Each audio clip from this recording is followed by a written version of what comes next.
بسم اللہ الرحمن الرحیم۔ رجب المرجب کا چاند نظر آ گیا ہے۔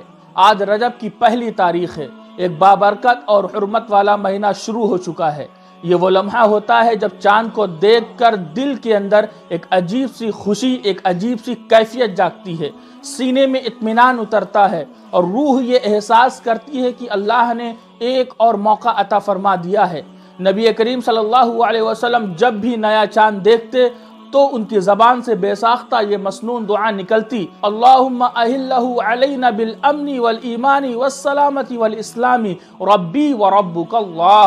اے اللہ، اس چاند کو ہم پر امن، ایمان، سلامتی اور اسلام کے ساتھ طلوع فرما۔ میرا اور آپ کا رب ایک ہے۔ رجب کا چاند دیکھ کر دل خود بخود دعا کی طرف مائل ہو جاتا ہے، آنکھیں امید سے بھر جاتی ہیں اور زبان کہتی ہے: یا اللہ، اس مہینے کو میرے لیے ہدایت، اصلاح اور قرب الہی کا ذریعہ بنا دے۔ رجب کا چاند صرف آسمان میں نہیں نکلتا، بلکہ یہ آپ کے دل کے اندر بھی طلوع ہوتا ہے، نئی نیتوں کے ساتھ، اللہ کی طرف لوٹنے کے جذبے کے ساتھ۔ اگلی ویڈیو کے اندر انشاءاللہ تبارک و تعالی رجب المرجب میں کیا کرنا چاہیے اور کن باتوں سے بچنا ضروری ہے، کن غلط عقائد سے ہم سب کو بچنے کی ضرورت ہے، ان سب پر انشاءاللہ بات ہوگی۔ السلام علیکم ورحمۃ اللہ وبرکاتہ۔